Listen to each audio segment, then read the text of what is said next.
कि अगर श्री कृष्ण सही में भगवान के अवतार है, अगर सही में पैगंबर है, तो कोई भी पैगंबर बलात्कार नहीं कर सकता है। सर लिखा है तो बोई में लिखा है, किताब ग्रंथ में लिखा है। भाई साहब मैं जानता हूं, मैं आपका जवाब देता हूं, मैं जानता हूं, मैंने नहीं कहा कि आप गलत कह रहे। बाइबल में लिखा है कि लूत अलैहिस्सलाम ने जिना किया अपनी बेटियों के साथ। जो आपके शास्त्र में लिखा है उससे बड़ा गुनाह लिखा है बाइबल में। तो मैं क्या कहता हूं, वो बाइबल में गलत लिखा है। मेरा नाम तोपुपाल है, मैं मेघालय से आया हूँ।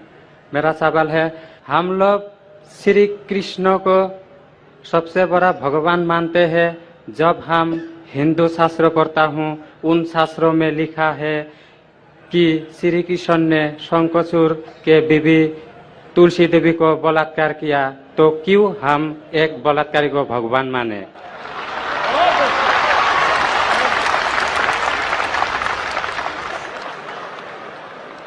भाई साहब का सवाल है कि हम श्री कृष्ण को भगवान मानते हैं, अगर उसने बलात्कार किया है तो बलात्कारी को भगवान क्यों माने?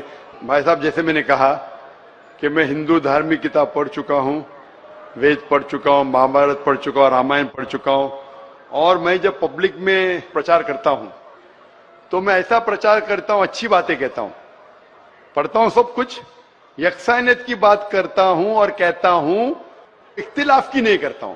आपने जो सवाल पूछे कि क्यों मानते, मैं आपसे पूछूंगा आप क्यों मानते?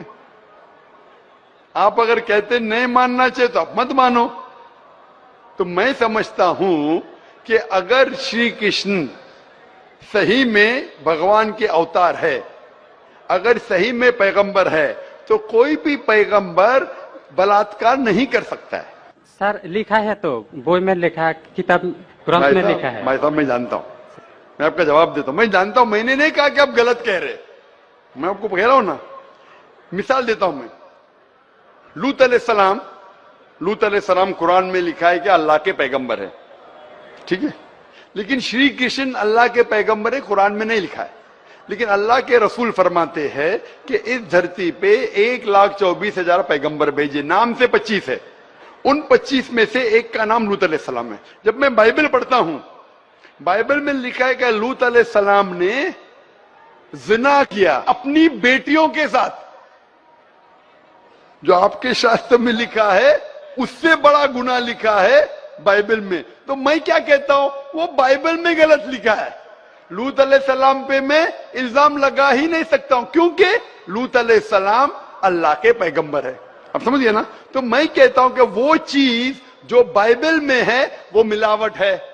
अल्लाह के पैगंबर कभी भी अपनी बेटियों के साथ जिना नहीं कर सकते। तो मैं कहता हूं लूत अलैहिस्सलाम पैगंबर है, लेकिन वो चीज गलत है।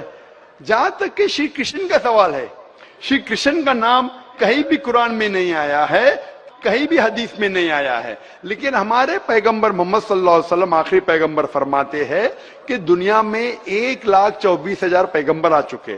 तो कोई मुझसे पूछता है क्या श्री कृष्ण पैगंबर हो सकते, तो मैं कहता हूं मुझे पता नहीं, हो भी सकते नहीं भी हो सकते। मैं ये नहीं कह सकता हूं कि कृष्ण अलैहिस्सलाम, ये नहीं कह सकता क्योंकि मैं जानता नहीं हूं, बराबर ना। लेकिन अगर है भी तो जितने पैगंबर आखिरी पैगंबर मोहम्मद सल्लल्लाहु अलैहि वसल्लम के पहले आए वो सिर्फ उन लोगों के लिए थे और उस वक्त के लिए थे। आज तुम्हें मानना चाहिए आखिरी पैगंबर मोहम्मद सल्लल्लाहु अलैहि वसल्लम।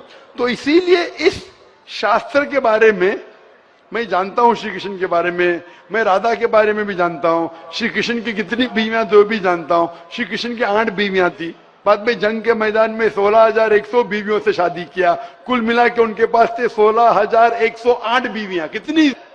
16,108 बीवियां महाभारत में लिखा है, और उन 16,108 में से राधा उनकी बीवी नहीं थी। और आपने जो कहा वो भी सही है। अभी मैं ज्यादा तफसील से बात नहीं करना चाहता हूं, लोग कहेंगे जाकिर तनकीद कर रहा है, तो इसीलिए मैं इस बात को कतई नहीं मानता हूं कि ये भगवान की तरफ से हो सकता है। आप समझते ना? अगर श्री कृष्ण खुदा के अवतार है या पैगंबर है, तो कोई भी पैगंबर ऐसा नहीं कर सकता है। आप समझे ना? तो इसीलिए ये चीज मैं नहीं मानता हूं। आप मानते ऐसा कर सकते हैं श्री कृष्ण? किताब में लिखा है तो लिखा है तो, हम लेकिन तो आप नहीं मानते हैं। बिल्कुल सही, बराबर, मैं भी नहीं मानता हूं, मैं भी नहीं मानता हूं, क्योंकि कोई भी भगवान के पैगंबर या अगर पैगंबर जो अच्छे इंसान, पैगंबर तो दूर की बात है, कोई भी अच्छा इंसान बलात्कार कर ही नहीं सकता, पैगंबर तो दूर की बात, आप समझे ना, कोई भी अच्छा धार्मिक इंसान बलात्कार नहीं कर सकता है, तो सवाल उठता ही नहीं। इसीलिए मैं लोगों के सामने ये सब पेश नहीं करता हूं, नहीं तो लोग बोलेंगे ये झगड़े लड़ा रहा है, आप समझे ना, मैं झगड़े लड़ाना नहीं चाहता हूं। कुरान में नहीं लिखे क्या, जो चीज यकसा नहीं है वो पेश करके लोग को लेके आओ, कुरान में लिखे जो यकसा है उसके बारे में बात करो, लोगों को करीब लेके आओ। तो मैं आपसे पूछना चाहता हूं कि आप मानते खुदा एक है? पहले और थोड़ा बोलने दो। बोलिए। तो ग्रंथ में ऐसा क्यों लिखा गया है? कुरान में तो टॉप क्लास है, एक भी सवाल ऐसा नहीं है, क्लियर एकदम फर्स्ट क्लास है। क्यों लिखा बोलता हूं मैं, क्यों?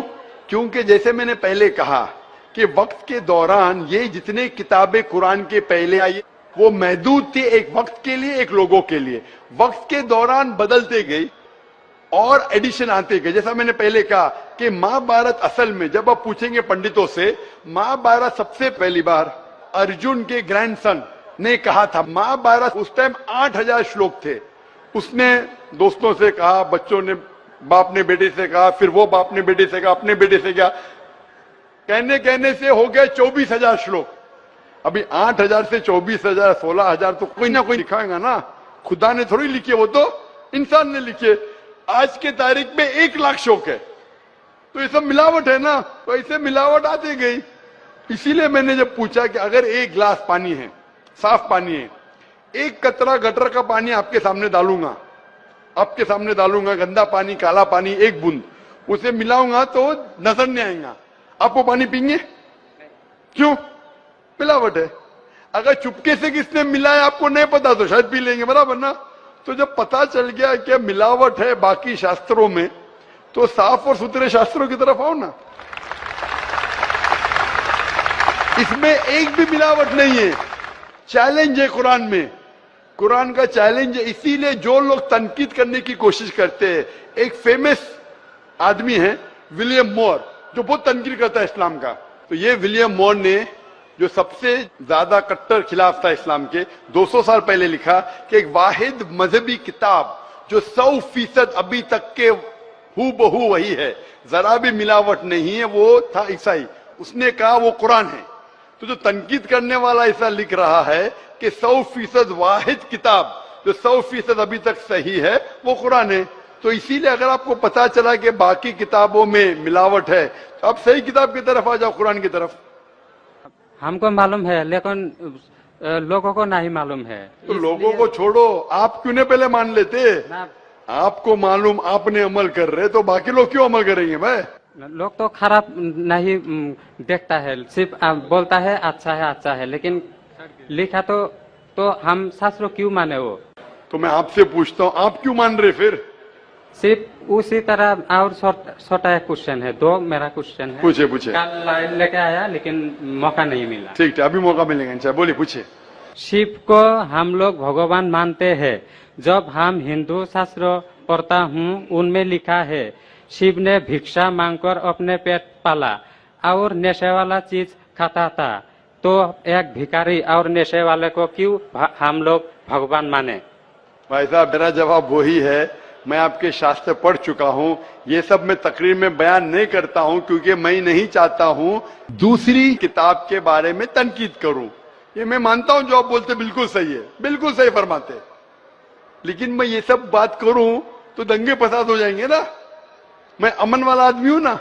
कुरान में भी नहीं लिखे कि लोगों की तनकीद करो। कुरान में लिखे सूरह अनाम में सूरह नंबर 6 आयत नंबर 108 के वो लोग जो दूसरे भगवान को पूछते हैं, गलत भगवान को पूछते हैं अल्लाह के अलावा, उनको गाली मत दो। बाकी लोग जो सही भगवान के अलावा दूसरे भगवान को पूछते हैं, उनको गाली मत दो, नहीं तो जहालत में वो अल्लाह को गाली देंगे। कुरान में लिखा है कि जो बाकी लोग जो अल्लाह के अलावा किसी और ईश्वर को पूछते हैं, उनको गाली मत दो, वरना जहालत में वो अल्लाह को गाली देंगे। इसीलिए जो आप बोलते बिल्कुल सही है, मैं कहाँ कहता हूँ गलत है? इसीलिए मैं आपको कहता हूँ कि सब चीज अगर गलत है तो आप सही रास्ते पे क्यों नहीं आते? आ गया, हम दो भाई एक साथ। दो भाई साथ में, माशाल्लाह, दो सवाल दो भाई। अच्छा, যে কিছু রাজনৈতিক দল মুসলিমদের জন্য সংরক্ষিত আসন রাখছে আর মুসলিমদের কিছু পদবীকে গুরুত্ব দিচ্ছে, আমরা এগুলোকে মানব কিনা? ইসলামে কোনো বর্ণপ্রথা নেই। কেউ যদি বলে আমি মুসলিমদের মধ্যে নিচু জাতের, সেটা ভুল। যদি বলেন কিছু মুসলিমকে সুবিধা দেওয়া হচ্ছে কারণ তাদের হয়তো আর্থিক অবস্থা খুব খারাপ, সমস্যা নেই, এটা আসলে বর্ণভেদ না, অর্থনীতি। তাই যদি সংরক্ষণ করা হয় বর্ণভেদ বিচার না করে, জাতপাত, ইসলাম ধর্মে কোনো জাতপাত বা বর্ণপ্রথা নেই। তবে কেউ যদি বলে কিছু মুসলিম যেহেতু তারা গরিব তাদের সাহায্য করেন, কোনো সমস্যা নেই, গরিব মুসলিমকে জাকাত দিতে পারেন।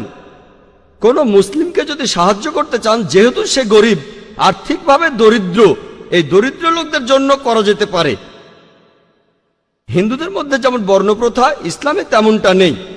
কিন্তু তারা যদি আর্থিকভাবে দরিদ্র হয়, তারা যদি গরিব হয়ে থাকে তাহলে করেন, সমস্যা নেই। কিন্তু বর্ণপ্রথা ইসলামে এটা নেই। আশা করি উত্তরটা পেয়েছেন।